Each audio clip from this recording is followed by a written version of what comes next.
I listened to your interview with Jill Stein. I noticed that she ran through your various hats, which took her a long time to do.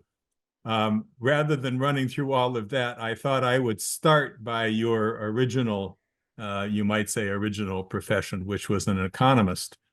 I want to read to you a quote from Russia's executive director at the IMF, Alexei Mogin. Do you know him personally? You probably. I know him very well. Yeah, I assumed you would. What he wrote on May 3rd in RIA Novosti was this. He said, quote, "If American debt continues to increase, which I expect it will, confidence in the US dollar will decline, the chaos will ensue in the global economy, and the possibility of a collapse exists."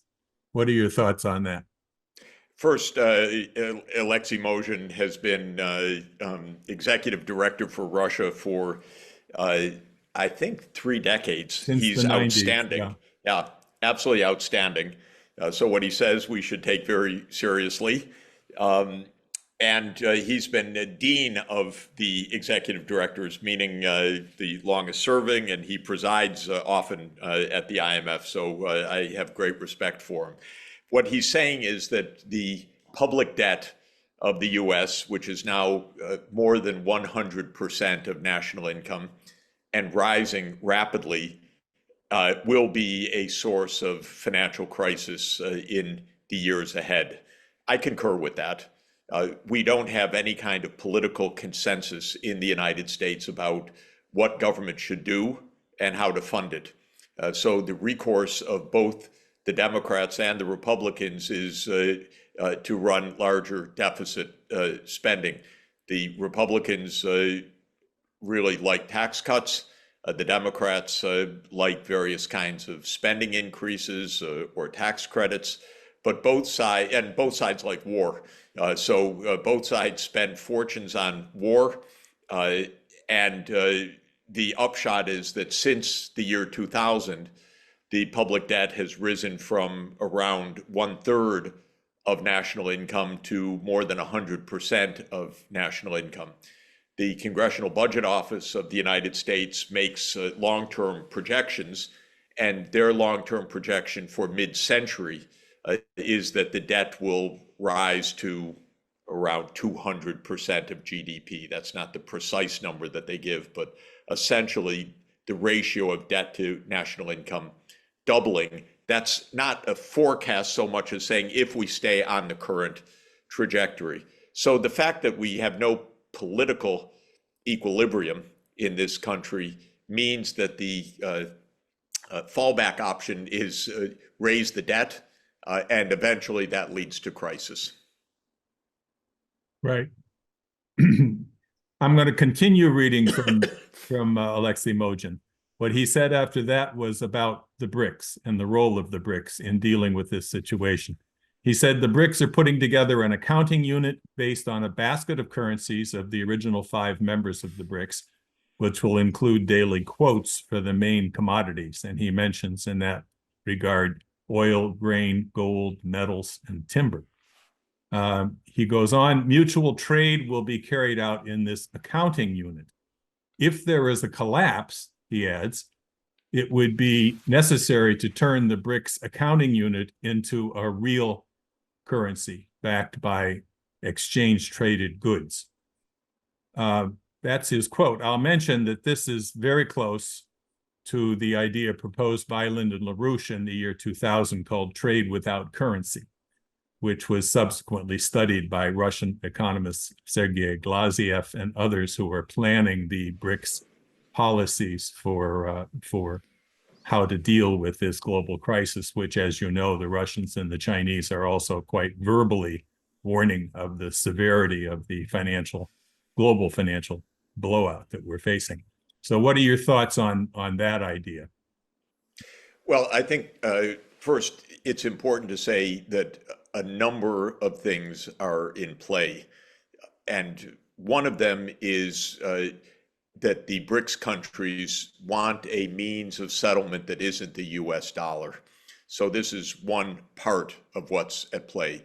And that's not even mainly because of the debt crisis in the United States, that's mainly because of the weaponization of the dollar by the United States. The US began around 20 years ago to use the currency not merely as a system of settlements for international transactions, but also as a weapon of foreign policy by seizing the assets of countries deemed to be adversarial to the US. So the United States seized the balances of Iran, seized the balances of Venezuela, of Afghanistan, and now the big one, Russia, roughly $300 billion of Russia's financial assets frozen by the Western governments. So these countries in the BRICS, that's Brazil, Russia, India, China, South Africa, and now 5 more countries added, Egypt, Ethiopia, the Emirates, Iran, and we think Saudi Arabia, not entirely clear, but seems to be the case, are saying that they want to hedge against this kind of geopolitical risk. So this is one factor in this. The second factor is that the dollar itself may become unstable for the reasons that we were speaking about. I would say a third factor is that there is lots of technological change, so different ways to make settlements. The current settlement system goes through banks, but in the future, it will go through digital currencies, probably central bank digital currencies. Now, all of that then also raises questions. If you have a central bank currency, renminbi or a dollar or a ruble, how do you manage monetary policy? Should that currency be backed by a basket of commodities? If so, in what sense backed? That basket could be a price indicator for monetary policy. It could be a literal kind of gold standard where you can take your currency unit and convert it into units of some kind of commodity or basket of commodities. There are lots of technical choices, but the question is, does the central bank need some kind of anchor of a commodity to be responsible? Otherwise, the claim is sometimes made that central banks are inherently inflationary, and at the end of the day, unless the currency is backed by something, it will be inflated away. So these are the issues that Lyndon LaRouche raised. These are the issues that the BRICS are tackling right now.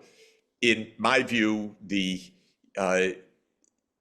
order of priority for the BRICS is first, not to have their foreign reserves seized by the United States or Europe, because both the US and Europe are misbehaving very badly. They are using what should be financial instruments as foreign policy adversarial instruments. This is a big mistake, and the BRICS want something else. Second is this unit of account issue. It happens that the first 5 countries, Brazil, Russia, India, China, and South Africa, all have currencies that start with the letter R. So the Brazilian real, the Russian ruble, the Indian rupee, the Chinese renminbi, and the South African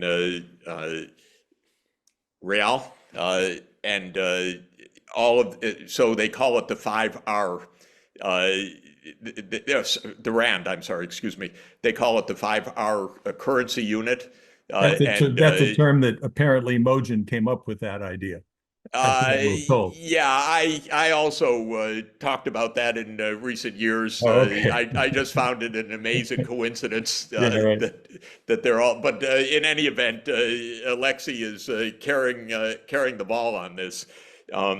So there's lots of good ideas to have a unit of account And I think there's an interest among these major countries to do that. And they're working pretty hard on this right now, and I'm in favor of it. Yeah. I think there's nothing wrong with having some alternatives. I keep saying to American policymakers, stop uh, wrecking the dollar, stop weaponizing the dollar, stop seizing other countries' assets. It's absolutely ridiculous. If you want the dollar to be used, you can't use it like a punching bag this way. I'm sure you know that there's now bills in the Congress and discussion to not just freeze the Russian money, but to use at least the interest earned from it to literally hand it over to the Ukrainian war, so it Well, could be used to kill more Russians. This is part of the aid legislation, not aid. This part of the military spending that was passed last month Right. Is directing some kind of seizure of Russia's assets. Plainly illegal, but also plainly stupid. Yeah, But it's stupid. I don't count on intelligence from the Congress. Yeah, right. So as I mentioned, I watched your interview with Jill Stein. I also saw your interview with Judge Napolitano. It's very interesting. And with a man named Robert, whom I sort of surmise is connected to the Vatican. Oh yeah, he does a show around Vatican issues. Yeah. Yeah, What's his name? Moynihan, Robert Moynihan. Moynihan. Yeah. Moynihan. So I found them all very interesting. I mean, it's obvious that you're making your views about the global crisis facing mankind generally as widely as you possibly can, and I appreciate that, and I appreciate your agreement to do so with EIR as well. Of course. In particular, you have condemned both political parties, as you just mentioned, being totally pro-war, united in their insane view. And that their expected presidential candidates are fully subservient to the military-industrial complex and to war, including the war between NATO and Russia being fought with Ukrainian bodies and the horrendous genocide that's taking place in Palestine, as well as their preparation for a war with China, which I'll ask you about a bit later. All of which clearly is bringing us closer and closer to global war and probably global nuclear war. So can you expand a bit on your view of the Biden and Trump situation and the danger to the U.S.? I think fundamentally, what is at play is the almost tectonics, like the plate tectonics on the Earth, but the tectonics of geopolitics. The United States, especially with the end of the Soviet Union in 1991, but really going back to the early days after World War II, came to believe at the highest strategic level that the U.S. Dominates the world scene, that it is the hegemon, to use the political science term, meaning the political power that effectively is in control of the world scene, and that its grand strategy should be to protect its hegemonic advantage. And sometimes this is put very explicitly, for example, in a very clear article written for the Council on Foreign Relations by Robert Blackwell and Ashley Tellis in 2015, where those two authors, senior analysts, one a very senior US diplomat, discuss what US policy towards China should be. And the article says very bluntly and clearly, the US grand strategy is to be number one. And if China's rise threatens the US being number one, the US needs to take action to curb China's rise. Well, to my mind, this is the fundamental issue in the world scene today. The US, and by that I mean the military-industrial blob or complex or small number of powerful people from the security establishment, the intelligence agencies, the Pentagon, the military companies, and their supporters in the Congress. That group wants to preserve American hegemony as they see it. But the real issue is Russia is a powerful, technologically sophisticated country. China is a very powerful, very technologically sophisticated country. And not surprisingly, neither Russia nor China nor most countries around the world want a hegemon. What they want is, in large part, to be left alone so that they can get on with their lives. But they would like peace. They really do want global cooperation. They just don't want the U.S. to tell them what to do. The U.S., on the other hand, resents Russia for being big and powerful. The U.S. has a completely neurotic fixation on China. Again, when I say the U.S., I mean real individuals at the top of the power structure in the U.S. I don't mean American society as a whole. And why we are slipping towards World War III is that America's self-image as hegemon is completely inconsistent with the ground reality, which is Russia's powerful, China's powerful, other regional powers are powerful, and they don't want American dominance, period. So when the United States government declared already in the late 90s, but then committed in the year 2008 that it would expand NATO to Ukraine, Russia said, no, not on our border. We don't want you next door. It's obvious that if China said we're going to start putting military bases along the Rio Grande, it would trigger a kind of reaction in Washington, not saying, oh, that's just fine. You do what you want. We saw the response when the Cubans moved, when the Russians moved into Cuba. We already saw the nuclear war. We ran that show once, but right. One of the points about the U.S., just to digress for one moment, is that our senior officials absolutely refuse even to try to think like the other side might think and to take that into account, much less to reflect on it and use that reflection as a way to stay out of disaster. We absolutely reject that. We do what we want, and we expect others to do what we want. And so what you raised, the war in Ukraine, the war in the Middle East, the risk of catastrophic war in East Asia, in my mind, it all comes down at the core to this U.S. demand, you do it our way or we'll have war. And the U.S. ends up getting in a lot of disastrous wars.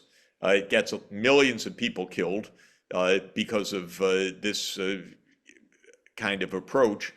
And we're in the midst of it now. Biden obviously doesn't know where the brakes are. I don't know if he knows where anything is right now. Trump is an odd character, of course, utterly unpredictable. He had neocons and he had anti-neocons in his administration doing very haphazard things. And it's probably true he would be less pro-NATO in Ukraine, but he was absolutely up for goading China and as aggressive as can be pro-Israel in the Middle East. So all of it is to say, in my view, there's not so much difference at the political personality level. Structurally, the U.S. Security establishment is fighting for its hegemony, and it could end up creating a world war. Right. I'll mention, since you brought up the military-industrial complex, you may know that Ray McGovern has expanded that idea to the Mickey Mat. You know, absolutely, the Mickey Mat, which includes the media and academia, and I'll come back to that when we come back to Columbia, especially. But let me first ask you about the Oasis plan. I'm sure you're familiar with this. This is an idea that LaRouche had way back in the 1970s, with his idea being the only way to resolve the perpetual warfare that had been created in the Middle East by the British, the way they set it up, was which has been turned into a cockpit for war by the British, eventually against Russia and China. But the only way to deal with that is to deal with a massive development plan addressing the needs of both sides, and in particular, the massive shortage of water in the region through canals, nuclear-powered desalination of seawater, related developments, Belt and Road style developments for the entire region. We sponsored a conference on this concept last month in which 4 ambassadors, including 2 from Palestine, backed that idea, and basically spoke in support of it, along with scientists and water experts from around the world.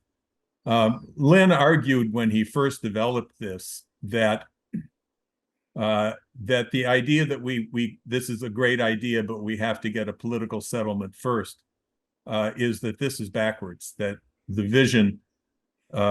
vision for a real solution, a solution that a long-term that actually addresses the infrastructure needs of both sides, is required, like the Peace of Westphalia, which I know you're familiar with. So you know Southeast Asia very well. What are your thoughts generally on this development solution? But you mean the Middle East, not Southeast Asia. I absolutely meant Southwest Asia. Oh, okay. Right. All right. Good. Thank you. Right. I think that we actually need a political solution and an economic approach. And the political solution is at hand because all the world agrees to it, other than 2 countries. The political solution is that there should be a state of Palestine, and it should live alongside the state of Israel. And Israel should not be able to veto a state of Palestine. And we're actually quite close to that, except the US keeps vetoing it on behalf of Israel. If the US would actually be sensible and say this is what international law, international agreements, and the only way for a global consensus that exists to resolve this crisis is, we would actually get there quite quickly. The US alone vetoed the state of Palestine as the 194th UN member state. What's ironic, and I speak to diplomats in the Arab region all the time, and in the Arab and Islamic countries all the time, they're ready for peace with Israel, peace, normalization of relations. They don't want war in the region. The Saudis don't want war. UAE doesn't want war. Egypt doesn't want war. Jordan doesn't want war. Lebanon doesn't want war. But they want Palestine not to live under apartheid rule, or worse, under a genocide, which is what's happening in Gaza right now. So I think the politics is actually straightforward, except that it's blocked by the United States. And I'm hoping that America wakes up to the very obvious point that the American people want Palestine to have political rights, and the world community is united for that, and that all the United States is doing is perpetuating war and promoting its own complete isolation, and I would say fundamentally endangering Israel as a viable state, because Israel needs some legitimacy, not just to be seen as a war crime state protected by the United States. That's a bad bargain for all concerned. When it comes to the economics, I couldn't agree more. There's ample opportunity for regional development, and there is a water crisis, and desalination is the way forward, and there are so many things that could be done. One needs peace. Now, the reason why we have to combine the political and the economic is that one of the gambits of Trump and Biden was, oh, we could kind of bribe them. They don't really need a state. All we need is some economic terms.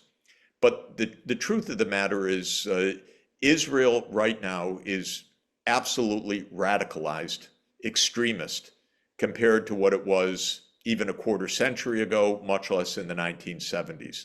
It's an extremist government. It is saying overtly among the major cabinet members, this is our land. We will never allow a state of Palestine. We will dominate the land and so forth, including the so-called occupied territories, which is Palestine, but they call Judea and Samaria. It's really dangerous how extremist Israel has become. And so I think we need to say as a world community, stop the extremism. We need a political settlement, clear 1967 borders, a state of Palestine, capital in East Jerusalem, and we need an economic framework that can go along with that. And I think both are possible. With the Peace of Westphalia approach, where you acknowledge that you have to forgive the crimes of the other side, which both are so adamant in insisting upon. In your interview with Robert, you brought up the encyclical of Pope Francis, in which he spoke about the meeting of St. Francis with the Sultan Malik al-Kamil of Egypt on the battlefield of the Fifth Crusade. I found that absolutely fascinating. It is a great story, a true one. Yeah, right. So Pope Francis's encyclical, which I looked up, it's called Fratelli Tutti, which means all brothers, which of course reminds you quickly of the Friedrich Schiller phrase, alle Menschen werden Brüder, which all mankind will be brothers, which Beethoven said in his Ninth Symphony. What can you tell us about this meeting of St. Francis and the Sultan? Well, this was the Fifth Crusade, and St. Francis was saintly. He believed in peace, and he believed that there would be a way to reconcile the Christian and the Muslim world. So he trekked on foot from his native Assisi to the battlefield in Egypt in 1219. And met with Sultan al-Malik, and he had an all-nighter with the Sultan in a discussion, a debate about religion, politics, and war. It is a meeting that went down in history as a peace seeker. It did not end the Fifth Crusade. St. Francis left without peace, but he did have that conversation.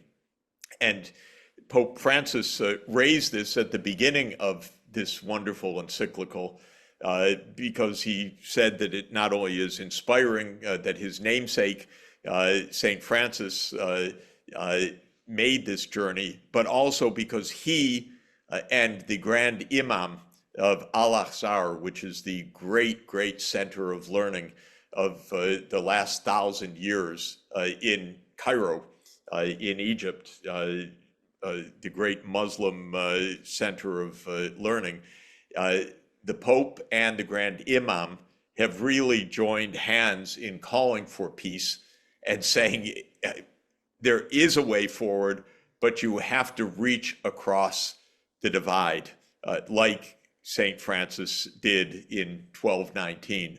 So that's the message of the encyclical. It's a wonderful encyclical. It's really Pope Francis's great wisdom as a great pastoral leader.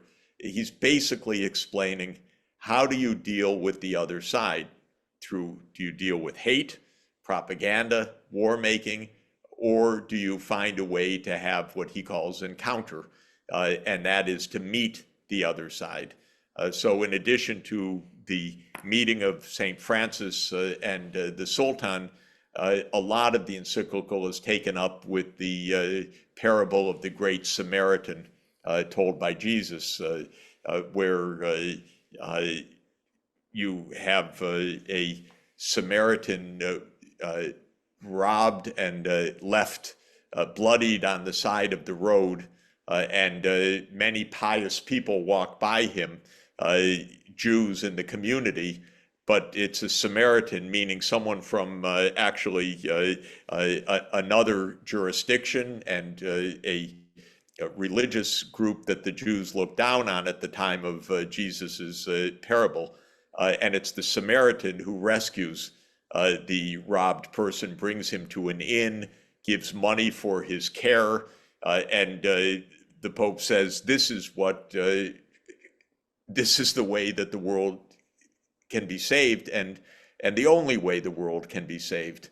And I find it an extraordinarily important encyclical, very basic in its intention, which is don't shout hate to the other side. Find the way to have a dialogue with the other side. It's so simple and so basic and so far from what we do right now. For me, the telltale fact of the recklessness and foolishness of Washington is that Biden has not tried to speak with Putin one time since the end of 2021. With all the war going on, the risk of nuclear war, the disasters, Biden doesn't even understand that there's a role for speaking.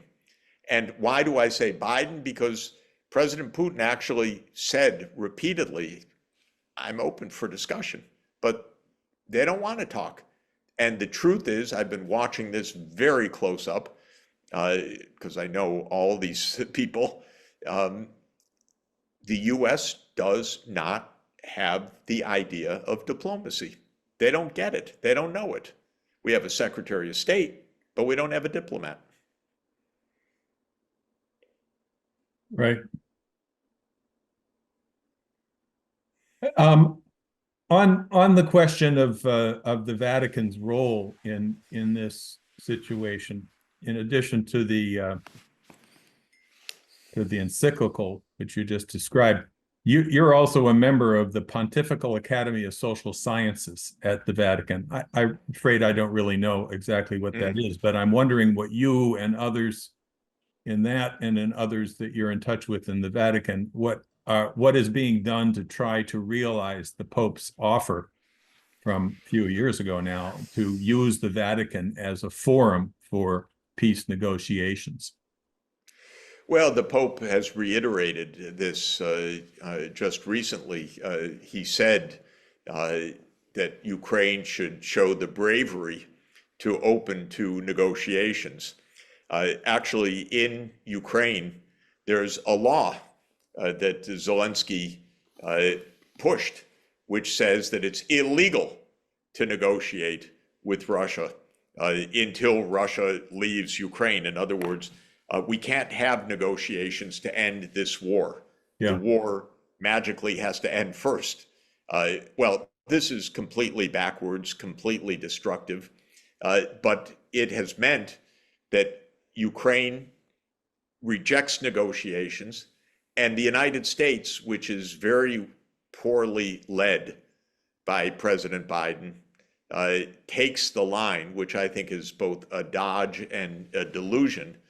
Well, we can't do anything unless the Ukrainians ask for it, and since the Ukrainians don't want negotiation, we say no to negotiations. This is a complete cop-out.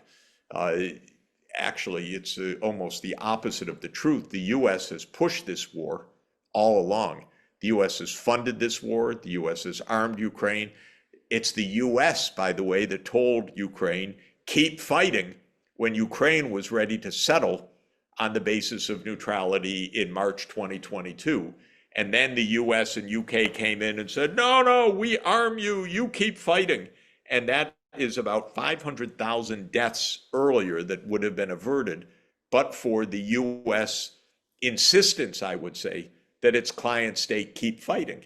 And so all of this has meant that while the Pope has said repeatedly, the Vatican stands ready to use the Pope's good offices, to use the Vatican, to use our ability to have outreach to Patriarch Kirill and other religious leaders.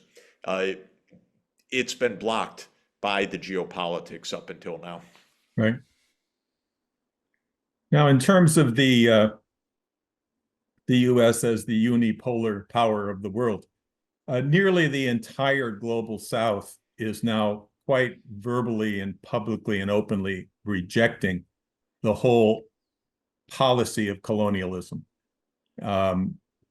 Really, the 500 years and plus of human history has been largely defined by this colonial era.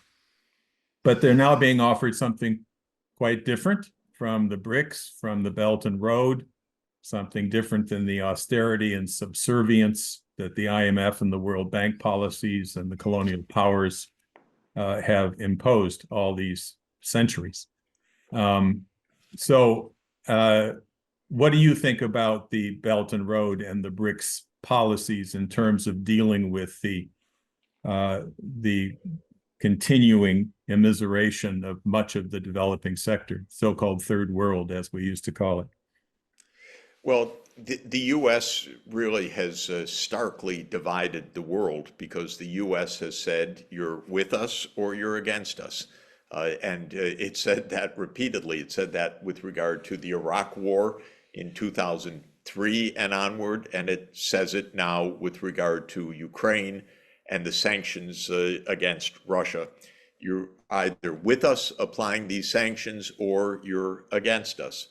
Most of the world doesn't want to be for or against. It wants to be left alone. Most of the world is trying to get on with living, trying to get on with facing many, many challenges and crises, and it doesn't want to be told by the United States, you do what we say, or we somehow punish you or put on sanctions and so on. So we're in the midst of that upheaval right now.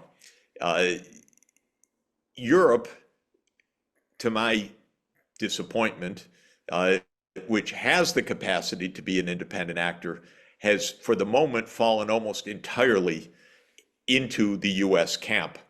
And countries that should know better, and a European Union that should know better, acts almost as if it's simply a complete dependency on the US. And the European Union no longer distinguishes between the EU, which is an economic and political union, and NATO, which is a US-led military alliance. And it's a shame, but true, that the capital of the EU and the capital of NATO are both in Brussels, in the same city, and effectively the same thing right now. So when the world divides, you have the US and Europe and a few allies in Asia, important countries, Japan, Korea, Australia, New Zealand, Singapore effectively in that group. And then you have most of the rest of the world, not per se against the US, but saying, stop it. Stop dividing the world. Stop creating Cold Wars. Stop your military expansionism. Stop your regime change operations and all the rest. Just get along. And that's the vast majority of the world. I would say 150 countries or so.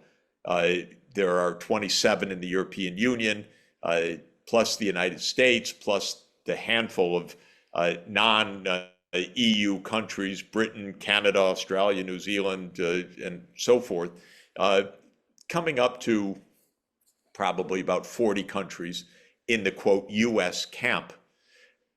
It's a dangerous,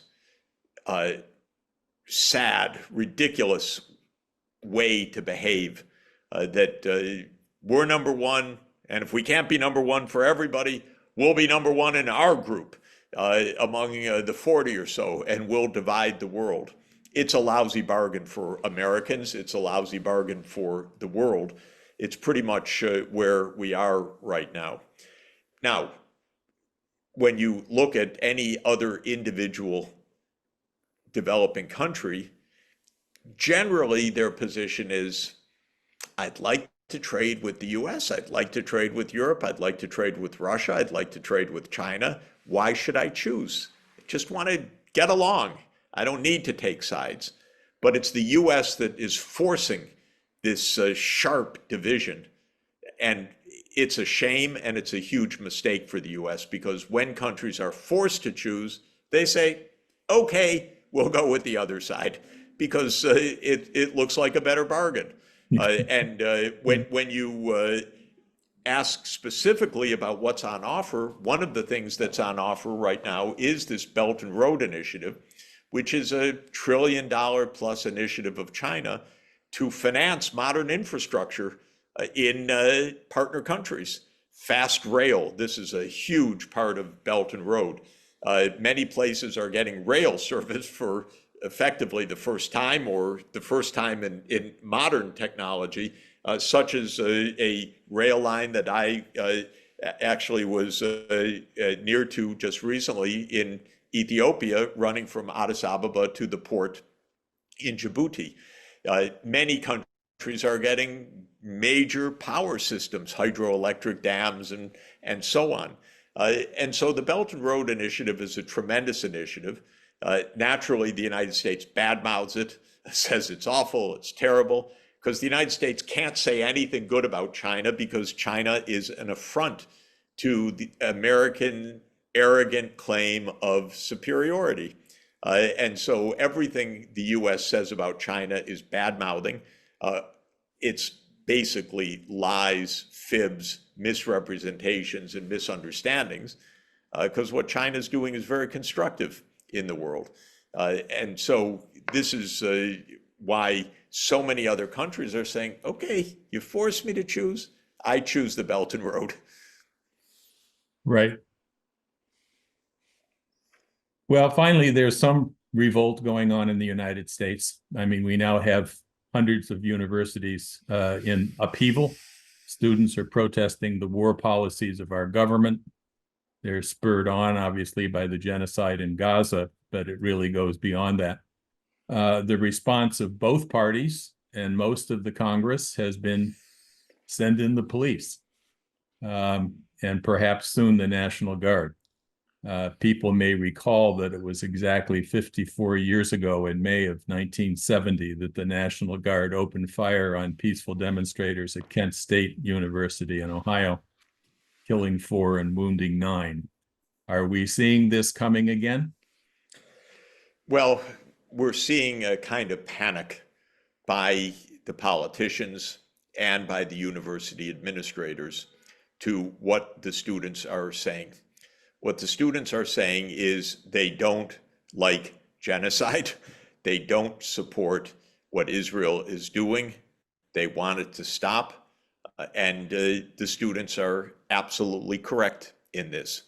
This is a shock to the politicians who are, of course, deeply influenced, one could say bought off by the Israel lobby, by the big money that entails, or by the military-industrial complex, and frankly are shocked and amazed that there's such a strong sentiment among America's young people pro-Palestinian. I don't think the political class expected this at all. But then again, what Israel is doing is so vulgar, so cruel, so crass. It's not really surprising. But this caught the politicians and the university administrators completely off guard. And remember that many of these universities have large donors, Jewish donors and other donors, very pro-Israel, very pro-military industrial complex. And these donors immediately said, what are these students doing? How dare they do this? And so The administrators at Columbia panicked, behaved very incorrectly, in a very peremptory way, suddenly started outlawing student organizations, cracking down on students for being on Zoom calls, and couldn't stomach that there were overt demonstrations on the campus against Israel's war in Gaza. Of course there would be. And so what? It's a protest. So let it be. But the university said, oh, this is terrible. This is anti-Semitism. This is a danger. Everything was exaggerated in a kind of panic. And the universities wanted to prove to the Congress, oh, we're going to take care of this anti-Israel sentiment. This is absolutely terrible. And so they cracked down. They called the police across the United States. Students, faculty arrested, students expelled. Again, if they had read Pope Francis's encyclical and actually talked to the students, they would have gotten somewhere. The president of Harvard, it seems, from what I know, and I know him actually very, very well, and I think he's done a good job, he spoke to the students. He discussed with them. They said, okay, you've made some promises. You're going to take up the issues of the university's divestment policies. We're going to have more learning about what's happened in the Middle East and so on. And they peacefully decamped. Whereas at Columbia, the police came in twice. Very brutal and absolutely unnecessary. But that happened all across the country because the university administrators, by and large, wanted to show these right-wingers. It's not even right-wingers. They wanted, it's actually, I scratched the phrase. Yeah, they right. wanted to show both parties of Congress, we're absolutely, we understand what free speech is, which means don't allow it if it's against the prevailing policy of the United States, which is to support Israel at any cost and at all costs. And so they fell all over each other to impress the politicians. The politicians did their usual demagoguery, and they came to the campuses and they called the pro-Palestinian protesters anti-Semitic and every kind of slur and slander you can imagine. And this is where we are in America. We do not speak with each other in a civilized way. Right. Do you know Professor Bruce Robbins at Columbia? No. Do you know the name? No. He's a professor of English and English literature. But he just I sent you this morning actually a 6-minute video that he released. He went to and he describes, I went to the encampment, I talked to them, they're all peaceful, that's what they want is peace. They want to make their point about the genocide, about the evil that's taking place. And what's the response? The response is the police came in.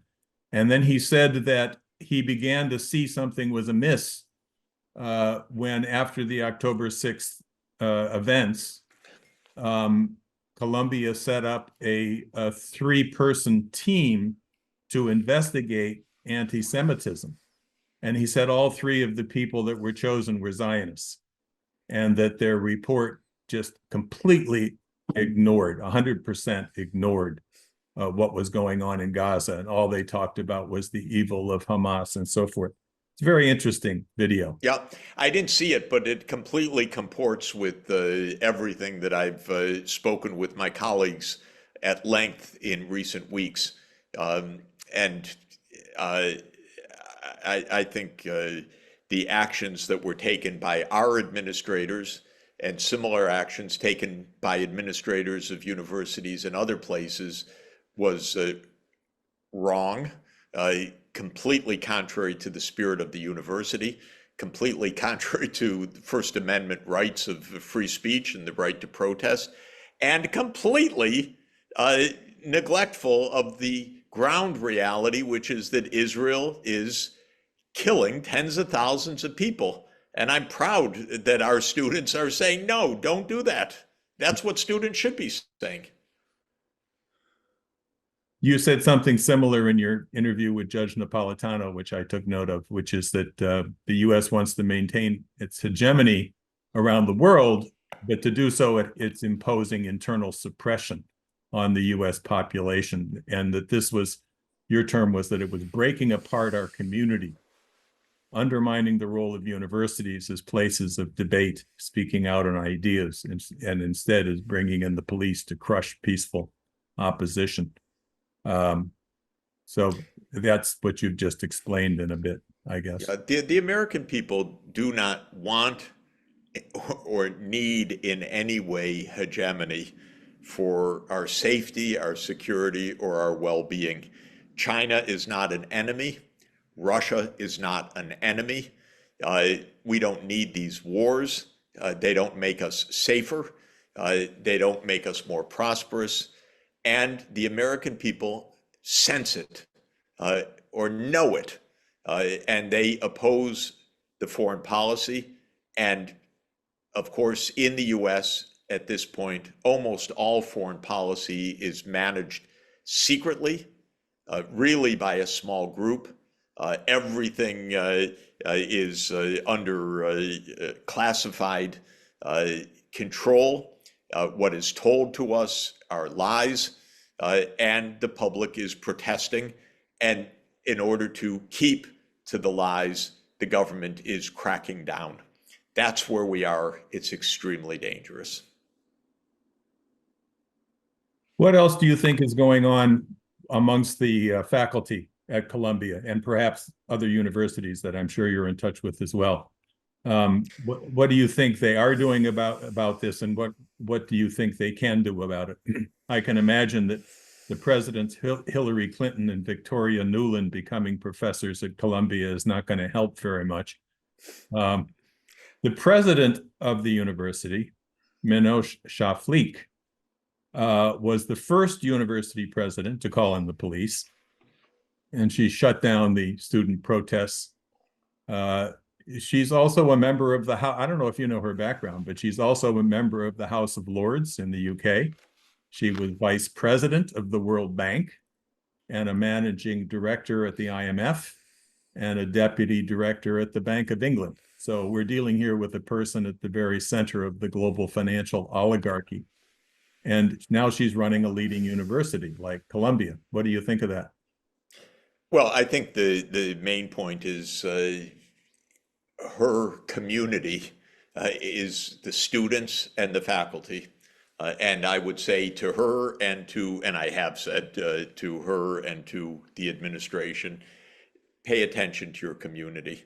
The outsiders who are aiming to divide us, the politicians who are always ready for their bit of demagoguery, even the donors, okay, they may be generous, but they cannot run an academic community and should not, and everybody should know that, including them, including the donors themselves.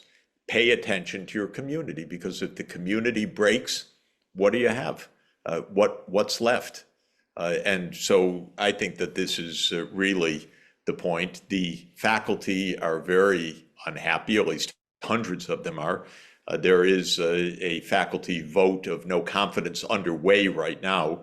It's a several-day online system of voting, so I don't know how it's going or what the outcome is, but the fact of it is a demonstration that a significant fraction of the Columbia faculty is really unhappy with how things have happened, and I know faculty is very concerned about the students who were expelled, suspended for doing the right thing, protesting injustice, and exercising their critical faculties, their thinking, and their First Amendment rights. And they should not be suspended for that or expelled, much less.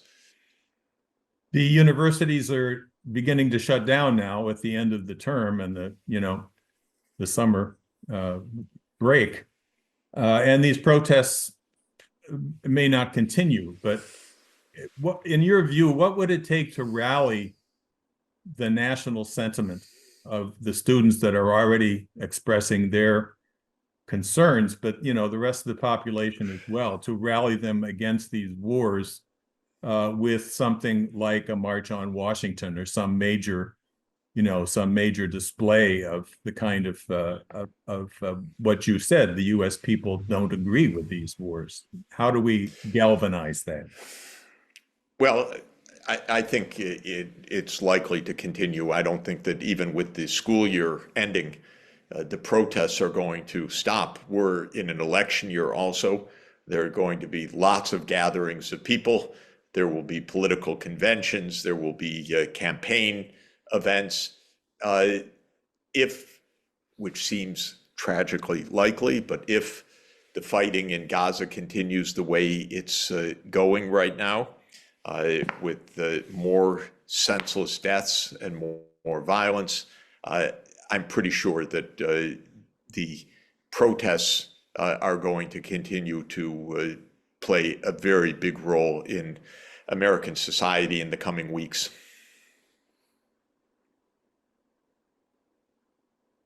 Do you have any recommendations on how to consolidate that or to expand on it? I don't have recommendations. I'm trying on my part to move forward the diplomacy. My particular area of effort right now is to try to apply the maximum logic and geopolitical sense for the U.S. to drop its veto on the state of Palestine, because I really believe if we could have a state of Palestine in the UN, so much of the rest of making peace would follow very quickly. Yeah, right.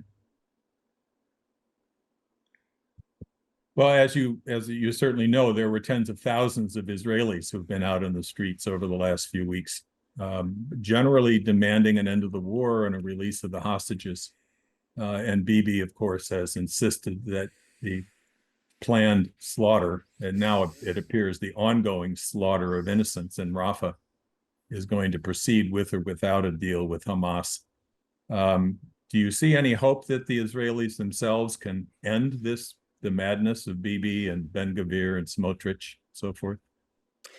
I'm not so optimistic. I'm not so close to it, but this group is ruthless. This is obvious. With so many tens of thousands dead, with this senseless and absolutely brutal military campaign underway.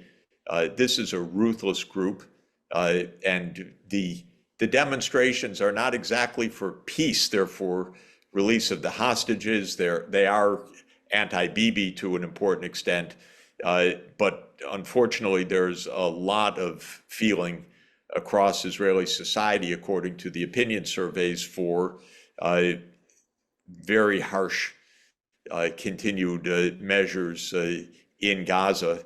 And I think that is very concerning. I'm not sure that the peace is going to come from within Israel. I think it's more likely to come from the international community, which, again, putting aside the U.S. veto, is pretty much unanimous in rejecting what Israel is doing. Right. I'm afraid I'm at the top of the hour, so I'm going to have to stop because I have a call this moment. If you want one what? If you wanted one more, that would be fine. Well, but I'll ask you to close by saying what you can about China. You know China very well. You spend time there. We've already discussed the fact that the NATO people want a global NATO, want a war on China. What do you think we should do about this? Well, since China's a rather big 1.4 billion people and with a huge and I think very constructive role to play in the world, I hope we could have another discussion about that at length. So I don't want to oversimplify, but I will say basically one sentence: China is not our enemy. This is the most important point to understand. China is not out to run the world. It's not out to dominate the United States. It's not out to invade the US. It's not out to hinder the United States. The idea of China as the enemy is a US concoction.